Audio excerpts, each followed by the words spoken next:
जय हिंद।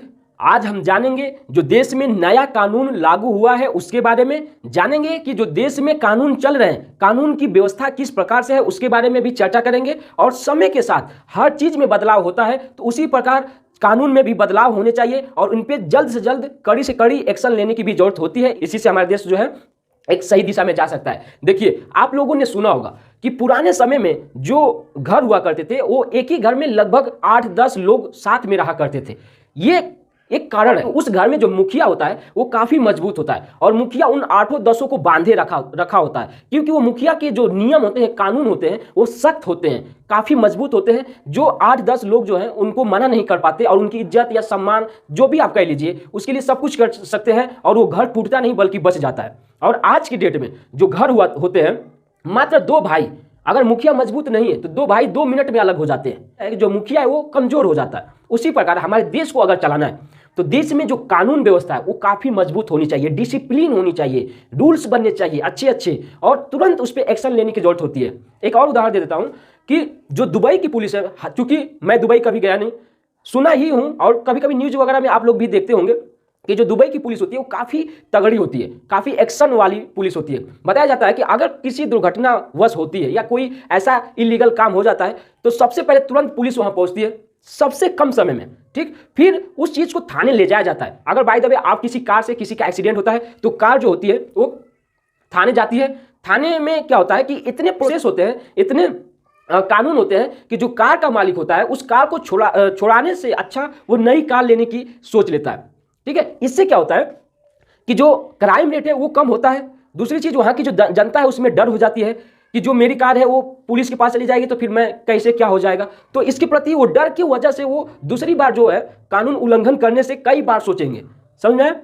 देखिए, और यही कारण भी है कि दुबई की जो पुलिस है वो लैम्बोर्गिनी और फरारी जैसे बड़ी बड़ी महंगी महंगी गाड़ियों में भी वो अपने कानून की जो है पालन करते हैं, ठीक है। क्योंकि जो बड़े बड़े जो वहाँ के शेख साहब लोग होते हैं उनकी जो गाड़ियाँ होती है, एक बार कोई दिक्कत हो जाती है तो प्रोसेस इतना ज़्यादा होता है कि उसको छुड़ाने से बढ़िया वो दूसरी ले लेते हैं, और जो बची हुई गाड़ियाँ होती है उसको दुबई पुलिस इस्तेमाल कर लेती है। और हमारे यहाँ आज भी जीप वगैरह से, आप लोगों ने देखा होगा यूपी बिहार में जीप वगैरह से लोग फॉर्च्यूनर की पीछा करते हैं। पुलिस की मैं बात कर रहा हूँ, कैसे हो पाएगा? नामुमकिन होती। कम से कम व्यवस्था में इस चीज़ में भी सुधार लाने के लिए बहुत जरूरत होती है। जो ट्रक ड्राइवर का जो मामला आया है, ऐसा क्या है कि देखिए, मैं प्रैक्टिकली जो चीज़ मेरे पास अनुभव होता है मैं वही चीज़ बताता हूँ। एक बार मैं रास्ते से जा रहा था और मेरे पास एकदम चिपक एक ट्रक जो है वो पास किया। अगर थोड़ी सी भी, हमको लगता है कि 5-6 इंच अगर मैं इधर उधर होता तो मैं भी उसके लपेट में आ जाता। और एक बार नहीं, कई दफे ऐसे हो गए, ठीक है। देखिए, मामला ये भी होता है कि 80% की मैं बात कर 20% की बात कर रहा हूँ। 100 में से 80 और 20 का रेशियो में चल रहा हूँ। 20% जो ड्राइवर होते हैं, ट्रक ड्राइवर, वो रात में, हकीकत है, वो रात में पीने के बाद गाड़ी चलाते हैं। पीने से जो है हमारा माइंड सेट जो है बिल्कुल घूम जाता है, किधर चल रहे हैं किधर नहीं चल रहे, बस रोड पे चल रहे हैं, ठीक है। और कभी कभी तो ऐसा भी देखा जाता है कि रात में इस प्रकार की स्पीड होती है कि सामने कुछ भी आ जाए वो उड़ ही जाता है। तो इस प्रकार का होता है। सिर्फ 20% की बात कर रहा हूँ, जिसको बुरी लगती होगी वो 20% में होगा, बाकी और भी बात है। देखिए, और 80% ड्राइवर सही होते हैं। तो देखिए, कानून जो लागू हुआ है उसमें क्या हुआ है कि मान लीजिए जो 80% में ड्राइवर आते हैं, अगर बाय द वे दुर्घटना तो कभी हो सकती है, सडनली हो सकती है, किसी वक्त हो सकती है, कोई नहीं जानता। दुर्भाग्यवश अगर एक्सीडेंट हो जाता है तो उसके जो परिवार है वो पूरा बिखर जाएगा। 10 साल उसका जो परिवार का मुखिया वो जेल में रहेगा, और जितनी भी कमाई का रेशियो होता है 7 लाख जो भी है प्रावधान बना है वो पूरा चला जाएगा। तो इस सिचुएशन में सरकार को है उस ट्रक ड्राइवर की फैमिली को भी सोचना पड़ेगा, समझना पड़ेगा कि इस दौरान जब ट्रक ड्राइवर जेल में रहेगा जो परिवार का है उसका क्या होगा, ठीक है। तो इसके बारे में सोचना पड़ेगा। देखिए, और मैं 100 में से 20% का रेशियो लेकर चल रहा हूँ। 20% जो है आम आदमी भी वो अलग तरीके की है।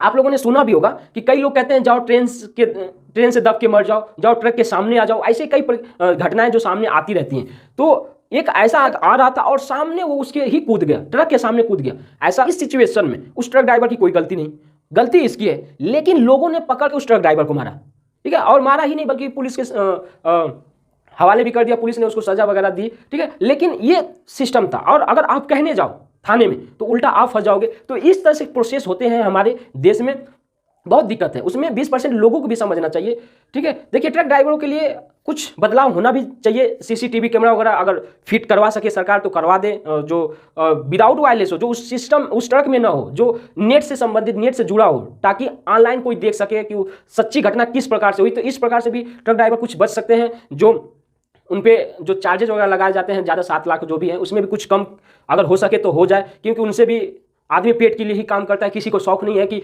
रात में ट्रक चलाए या फिर 12-12 13-13 घंटे जो ड्राइवर हैं वो ट्रक चलाते हैं, उनको उनका मेहनत का पैसा है और किसी भी वजह से 1 मिनट में चला जाए, तो इस चीज़ को भी सरकार को समझना चाहिए। ठीक है, और देखिए समय के साथ किसी चीज़ में बदलाव बहुत ज़रूरी है। ठीक है, आज पहले हम 2G पे थे, 3G फिर 4G 5G, आज 5G पे हैं, लोग कहाँ से कहाँ पहुँच गए। तो उसी तरह से जो कानून बने हुए हैं ये नहीं है कि उसको मिटाया जाए, नहीं, उसमें संशोधित किया जाए। ठीक है, उसको और बढ़ावा दिया जाए और अच्छे से उस पर कड़ी मजबूती बनाया जाए। इससे हमारे देश को है मजबूती मिल सकती है, हमारे देश का अर्थव्यवस्था चल सकता है और देश में कानून व्यवस्था अगर बनी रहेगी तो हमारा देश एक मजबूती पे रहेगा। दुबई जैसे और अमेरिका जैसे आप देश ये गवाह है इस चीज़ का। ठीक है, तो आई होप आप इसे समझे होंगे। मिलते हैं नेक्स्ट वीडियो में। जय हिंद।